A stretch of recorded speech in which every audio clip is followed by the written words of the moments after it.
కావాలనే మీ కలను నెరవేర్చుకోండి. సంప్రదించండి హెగ్డే ఫెర్టిలిటీ, హైదరాబాద్, తెలంగాణ.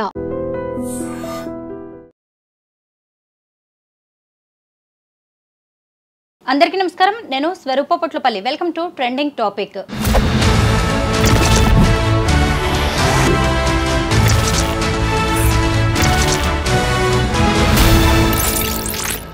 ఓ అబ్బాయికి బర్త్డేనే డెత్ డేగా మారింది. దానికి కారణం ప్రేమ వ్యవహారం. అమ్మాయి తండ్రే ఆ అబ్బాయిని గొడ్డలితో నరికి చంపినట్టుగా తెలుస్తోంది. పెద్దపల్లి జిల్లాలో జరిగిన ఈ ఘటన కలకలం రేపుతోంది. సూర్యాపేట జిల్లాలో జరిగిన కృష్ణ పరువు హత్యను మర్చిపోక ముందే అనేక రకాలైన ఇలాంటి ఉదంతాలు చోటు చేసుకుంటూనే ఉన్నాయి. మరోవైపు అమృత ప్రణయ్ కేసులో 5గురికి జీవిత ఖైదు, ఒకరికి ఉరిశిక్ష పడింది.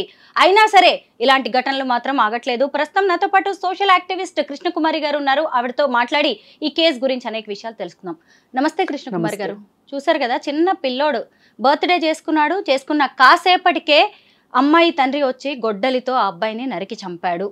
ఇంత చిన్న పిల్లల మీద పరువు హత్యలకు పాల్పడ్డాన్ని మనం ఎలా చూడాలి?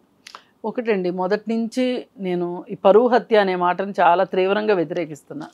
పరువు హత్య కాదు ఇది, కుల దురహంకార పొగరుబోతు హత్య ఇది. మాకు డబ్బులు ఉన్నాయి, మేము అగ్రకులము, మా ఇష్టము అనే ఒక విధానంలో జరుగుతున్నాయి తప్పితే ఇవి పరువు హత్య కాదు.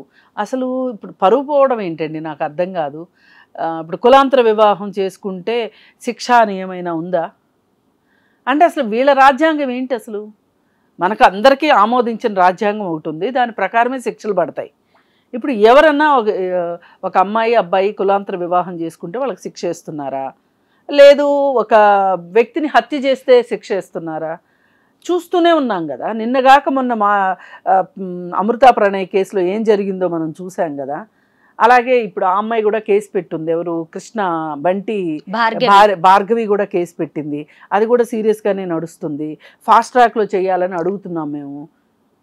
మరి అలాగే హేమంత్ అవంతి కేసు నడుస్తుంది. అక్కడ కూడా మంచి సెంటెన్సే వస్తుంది ఖచ్చితంగా. మంచి సెంటెన్స్ అంటే దురదృష్టకరం.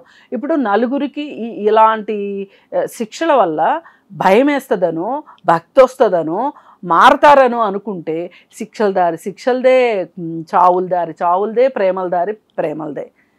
దీనికి ఫుల్ స్టాప్ కావాలి అంటే మన సమాజంలో కులాల పట్ల మతాల పట్ల అంతరాలు పోనంత వరకు శిక్షలు ఎన్ని వేసినా ఇలాగే జరుగుతాయి అనిపిస్తుంది. కృష్ణకుమారి గారు, ఇక్కడ ఈ కేసులో సాయి కుమార్ అనే అబ్బాయికి పట్టుమని 18 ఏళ్ళు లేరు. అయితే అలాంటి పిల్లోడి మీద హత్యకు పాల్పడ్డానే మనం ఎలా చూడాలి? అంటే ఇక్కడ తెలివి లేనిది, మెచ్యూరిటీ లేనిది పెద్దలకు అనుకోవాలా, పిల్లలకు అనుకోవాలా? ఇద్దరికీ లేదు. పిల్లలకు ఒక రకంగా తెలివితేటలు లేకపోతే పెద్దలకు ఇంకొక రకంగా తెలివితేటలు లేవు. అసలు ఆ వయసులో ఆకర్షణ ఉంటుంది. ఈ పిల్లలకి ప్రేమకి ఆకర్షణకి తేడా తెలియకపోవటం, ఈ సినిమాల్లో చూపించేదంతా నిజమైన ప్రేమ అనుకోవటం.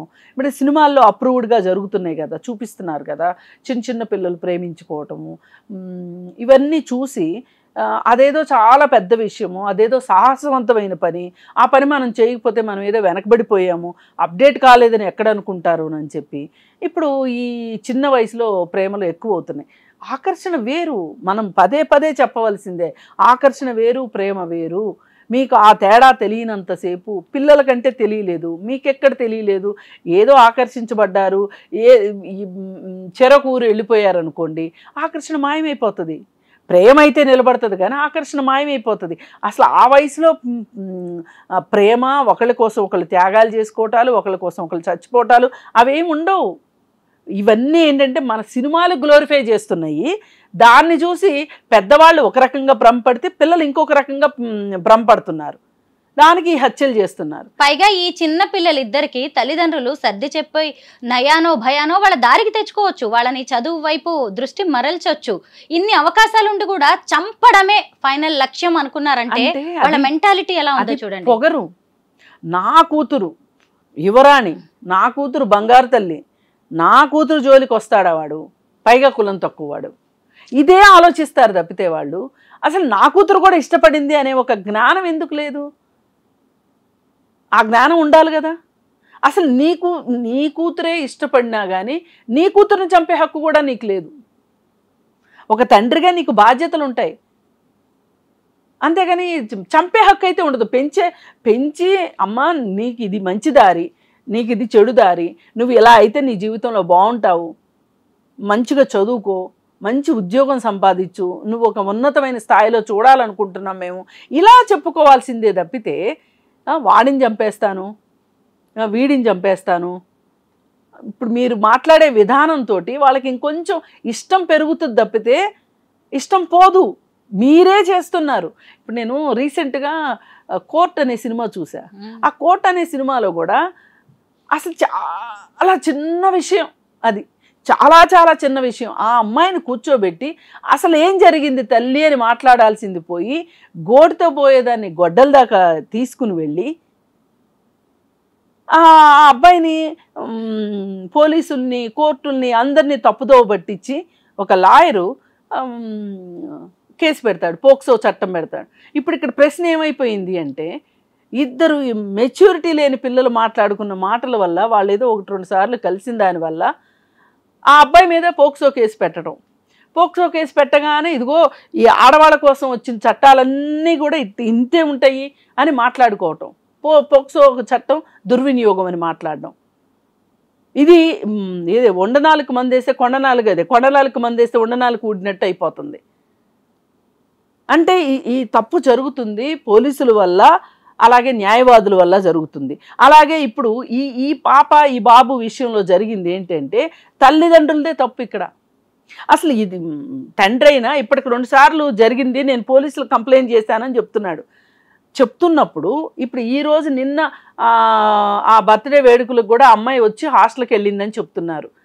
అది తెలిసేసరికి ఇంకా ఫాదర్కి ఇంకా కోపం వచ్చింది. కోపం వస్తే నీ కూతురికి భయం భక్తులు చెప్పుకో, నువ్వు మంచి చెడులు చెప్పుకో, పక్కన పిల్లోని చంపే హక్కు ఎవరిచ్చారు నీకు అంటే నీ ధైర్యం ఏంటంటే కేసు అయితే పోలీసులు నాకు తెలుసు, రాజకీయ నాయకులు నాకు తెలుసు, లాయర్లు నాకు తెలుసు, డబ్బులు ఇస్తాను, నాకేంటి, ఇక్కడేదో ఆ అబ్బాయితో మాట్లాడినందువల్ల నా పరువు ఏదో పోయింది, నా కిరీటాలు ఏదో కింద పడిపోయినాయి, నా అంతస్తులు కూలిపోయినాయి అని బాధపడాల్సిన అంత అవసరం ఏమొచ్చిందో అర్థం కావట్లేదు. అసలు వీళ్ళు ఎంత మూర్ఖత్వంలో ఉంటే అసలు ఈ దేశం ఎప్పుడు ముందుకెళ్తుంది? సాయి కుమార్కి 18 ఏళ్ళు లేవు, ఈలోగానే 2 సార్లు మర్డర్ అటెంప్ట్ చేశాడు. మా ఈ తండ్రి అయితే ఎవరైతే ఉన్నారో ఆయన, అంటే వీళ్ళకే కుటుంబ పరువు ఉంటుందా? అంటే తమ కూతురు గౌరవాన్ని నిలబెట్టేది వీళ్ళ కూతురు మాత్రమేనా? వీళ్ళకి కడుపు తీపి ఉండదా? ఇప్పుడు మీకు ఆ అబ్బాయిని ఆ అమ్మాయి ఇష్టపడటం మీకు ఇష్టం లేదు, మీరు మీ అమ్మాయికి చెప్పుకోవాలి చేతనైతే, లేదంటే వదిలేయండి. అంతేగాని పక్క వాళ్ళ పిల్లల్ని చంపే హక్కు లేదు, మీ పిల్లల్ని చంపుకున్నామన్నా ఆ హక్కు కూడా లేదు అని పదే పదే చెప్తున్నాం.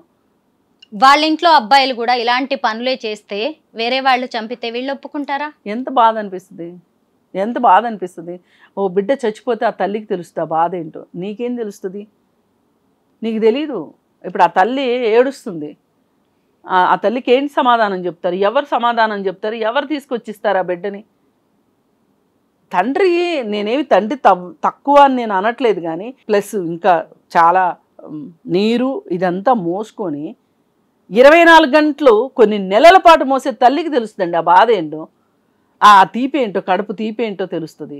అది మర్చిపోయి మీరు ఇష్టానికి ఒక మనిషి ఇంకొక మనిషిని చంపుకోవటం అనేది, ఏ బిడ్డైనా ఒక తల్లికి బిడ్డేగా, ఏ ప్రాణమైనా, ఏ ప్రాణానికైనా ఒక తల్లి ఉంటుందిగా, తల్లి బాధపడుతుంది కదా. నీ కూతురు నీ పరువు నీకు అంత ఇంపార్టెంట్ అనుకున్నప్పుడు నువ్వు అనుకునే సూడో పరువు, అది పరువు కాదు. మనం ఇక్కడ ఖచ్చితంగా పేరెంటింగ్ గురించి మాట్లాడుకోవాలి, ఖచ్చితంగా మాట్లాడాలి పేరెంటింగ్ గురించి. ఇక్కడ ఒకటే మాట, అసలు ఈ పిల్లవాడు 18 సంవత్సరాలు, ఈలోపే 2 సార్లు అతను అటాక్ చేసేంత సీరియస్గా ఉంటుంటే అసలు ఈ పిల్లవాడు ఏం చదువుతున్నాడు? అసలు ఈ పిల్లవాడుని కాపాడుకోవాల్సిన అవసరం తల్లిదండ్రులకు ఉందా లేదా? ఇప్పుడు నీ పని ఏంటి? నీ బాధ్యత ఏంటి? అసలు పిల్లలకు కూడా బాధ్యతలు ఉంటాయి, పెద్దోళ్ళకే కాదు పిల్లలకు కూడా ఉంటాయి బాధ్యతలు. ఇప్పుడు కన్న తండ్రి చదువు చెప్పిస్తున్నాడు, తిండి పెడుతున్నాడు, పుస్తకాలు కొనిస్తున్నాడు, ఫీజులు కడుతున్నాడు, యూనిఫామ్లు కొనిస్తున్నాడు, ఇన్ని చేసే తండ్రి మాట నువ్వు చేయాల్సింది ఏంటి? ఒక్కటే పని, చదువుకోవటం ఒక్కటే. తండ్రి ఇన్ని చేస్తుంటే నువ్వు చేసేది ఇదొక్కటే. అసలు నీకు చదువుకోవటానికే తీరిక దొరికిందా? సినిమాలు చూడడానికి తీరిక దొరికిందా? ఇలా అర్ధరాత్రి రోడ్ల మధ్యలో కూర్చొని బర్త్డేలు చేసుకుంటానికి నీకు టైం దొరికిందా? మరి చదువు ఏమైంది? చదువు ఎవరు చదువుతారు? అదేమంటే ఒక్కరోజేగా అంటారు. అసలు నాకు ఈ బర్త్డే పార్టీలు, ఈ రోడ్ల మీద చేసుకోవటాలు, కేకులు మొహాన పూసుకోవటాలు, ఇవన్నీ ఎంత నాన్ సెన్స్గా అనిపిస్తున్నాయంటే, ఒక కేక్ కొనాలంటే ఎంత అవుద్దండి? 500 రూపాయలు. ఇక్కడ వీళ్ళ బ్యాక్గ్రౌండ్స్ చూస్తే 500 రూపాయలకి ఎత్తుక్కునే తల్లిదండ్రులు, తండ్రి ఒక పనికి తల్లి ఒక పనికి వెళ్తా ఏదో ముచ్చట పడుతున్నారు కదా అని చెప్పి పిల్లలకు కావాల్సిన వాళ్ళ రెక్కలు మొక్కలు చేసుకుని రక్తం చిందించి డబ్బులు సంపాదిస్తే ఈ పిల్లలు చేస్తుంది. వీళ్ళకి బూట్లు కావాలి, బ్రాండెడ్ బట్టలు కావాలి, ఫ్రెండ్స్తో పార్టీలు కావాలి, ఇవన్నీ కావాలి. మేము అబ్బాయి సంగతి అట్టు పెడితే మరి ఇప్పుడు అమ్మాయి గురించి కూడా మనం మాట్లాడుకోవాలి. ఆ తండ్రి తన కూతురికి చెప్పుకోవాలి కదా, జీవితం అంటే ఇలా ఉండదు, ప్రేమ ఇవన్నీ ఇప్పుడు కాదు.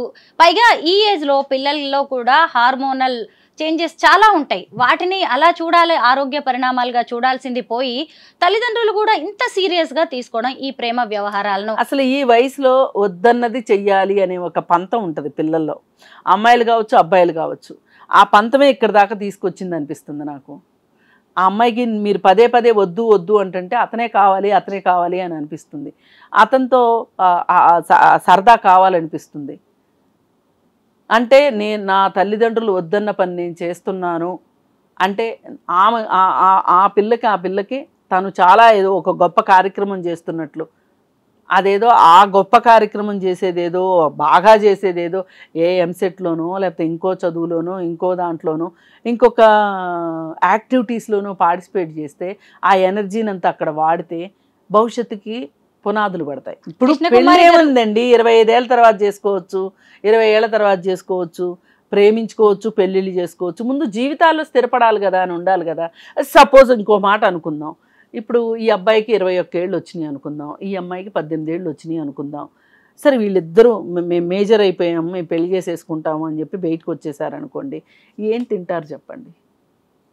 ఆ రేపటి గురించి ఆలోచించారు. ప్రేమతోనే బతికేస్తారా వీళ్ళు? ఈ తత్వం కూడా పోవాలి పిల్లల్లో.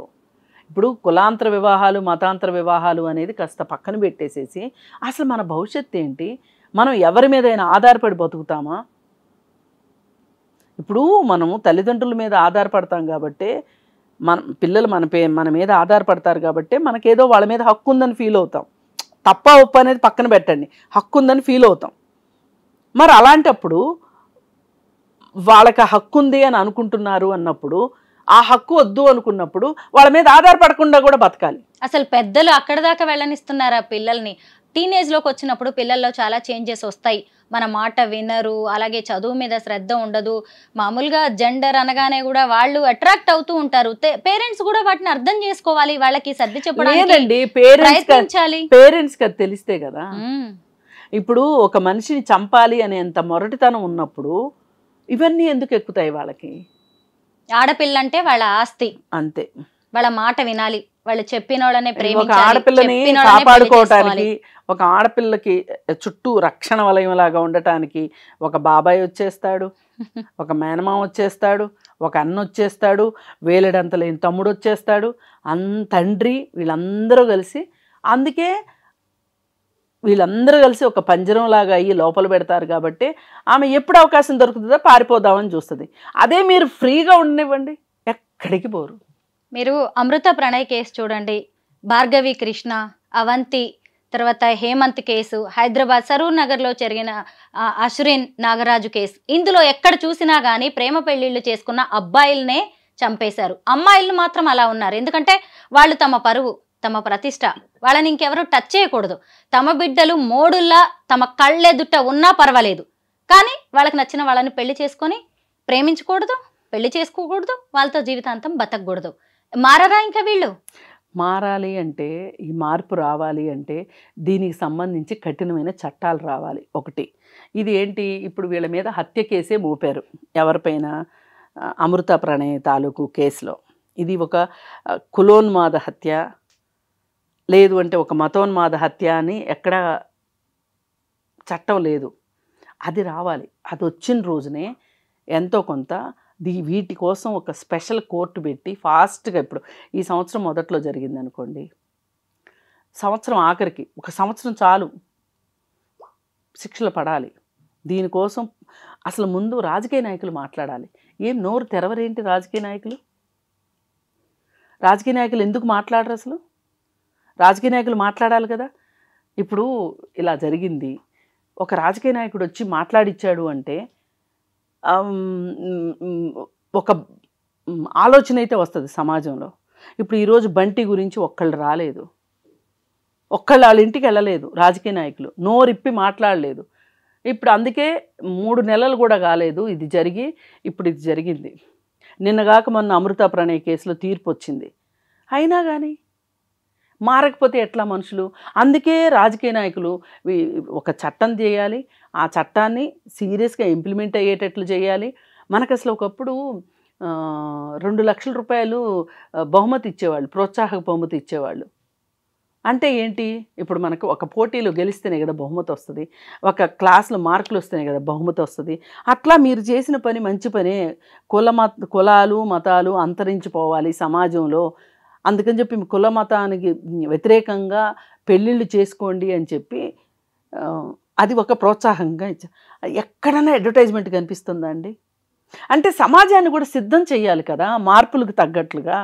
ఇవాళ ఈ తండ్రి సెల్ ఫోన్ వాడతాడు, ఇదే తండ్రి ఇంట్లో కంప్యూటర్ ఉంటుంది, ఇదే తండ్రి ఇంట్లో ల్యాప్టాప్ ఉంటుంది, ఇవన్నీ వాడతాం, కానీ కులం మట్టుకు అక్కడే ఉండాలి.